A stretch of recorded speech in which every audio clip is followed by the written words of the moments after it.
বুদ্ধের জন্ম বোধিলাভের দিন অর্থাৎ বুদ্ধ পূর্ণিমা বা ভেসাক উদযাপন হচ্ছে ধর্মীয় ভাব গাম্ভীর্য, বর্ণাঢ্য আয়োজন এবং শান্তির বার্তায়।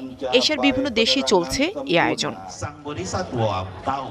ইন্দোনেশিয়ার ম্যাগেলান শহরের ঐতিহাসিক বরেবুদু মন্দির প্রাঙ্গণে হাজারো বৌদ্ধ ধর্মাবলম্বী ভেসাক উদযাপনে সমবেত হন। অনুষ্ঠানের শুরুতে ভোর থেকেই ভক্তরা মন্দিরে জড়ো হয়ে বুদ্ধ মূর্তির সামনে ফুল অর্পণ করেন।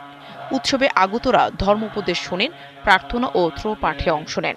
সন্ধ্যার আকাশে ফানুস উড়িয়ে উৎসব শেষ হয়। এই উদযাপনের উদ্দেশ্য হল বুদ্ধের ভালো গুণগুলোকে স্মরণ করা, তার শিক্ষা অনুসরণ করা এবং বিশ্বে শান্তি প্রতিষ্ঠার চর্চা করা। বুদ্ধের শিক্ষা মানুষকে অসৎ কাজ থেকে বিরত থাকতে সৎকর্মে উৎসাহিত করে। ইন্দোনেশিয়ায় বৌদ্ধরা মোট জনসংখ্যার মাত্র 2% হলেও তাদের ঐক্য ও সম্প্রীতি ছিল বেশ স্পষ্ট। ভেসাক ইন্দোনেশিয়ায় জাতীয় সরকারি ছুটির দিন হিসেবে পালিত হয়। এদিকে থাইল্যান্ডের রাজধানী ব্যাংককের উত্তরে পাথুমথানি প্রদেশের ওয়াতা ধাম্মাকায়া মন্দিরে হাজারো ভিক্ষু ও বৌদ্ধ ধর্মাবলম্বী ভেসাসাখা বুচা বা বৌদ্ধ পূর্ণিমা উদযাপনে অংশ নেন। অনুষ্ঠানে অংশগ্রহণকারীদের প্রার্থনা, মশাল প্রজ্বলন এবং বুদ্ধের প্রতি শ্রদ্ধা জানিয়ে ফুল অর্পণ করতে দেখা যায়। পরে তারা মোমবাতি হাতে এক শান্তিপূর্ণ শোভাযাত্রায় অংশ নেয়। আমার মনটা খুব নির্মল লাগছে। আমি শান্তি অনুভব করছি কারণ আজ বুদ্ধ দিবস। এই দিনটি ধ্যানচর্চা ও অন্তরের শান্তি সবার সঙ্গে ভাগাভাগি করার দিন। এটি শুধু আমাদের জন্য নয়, বিশ্বের সকল মানুষের জন্য।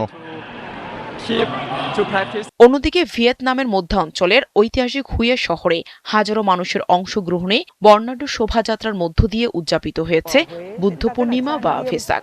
দিও দে জাতীয় প্যাগোডা থেকে শুরু হওয়া এই শোভাযাত্রায় ধর্মপ্রাণ বৌদ্ধরা ফুল হাতে শহরের প্রধান সড়কগুলো প্রদক্ষিণ করেন। বুদ্ধ জন্মোৎসবে অংশ নিতে পেরে আমি অত্যন্ত সম্মানিত বোধ করছি। এখানকার পরিবেশ অত্যন্ত গম্ভীর, মর্যাদাপূর্ণ এবং অনন্য। এছাড়া সঙ্গীত, আলোকসজ্জা এবং সুসজ্জিত শোভাযাত্রার রঙিন বাহন উৎসবকে আরও প্রাণবন্ত করে তোলে। পরে শোভাযাত্রাটি তুদাম আদি প্যাগোডায় পৌঁছে মূল ধর্মীয় আচার অনুষ্ঠানে অংশ নেয়। নাহিদা রিন্থি, ৭১।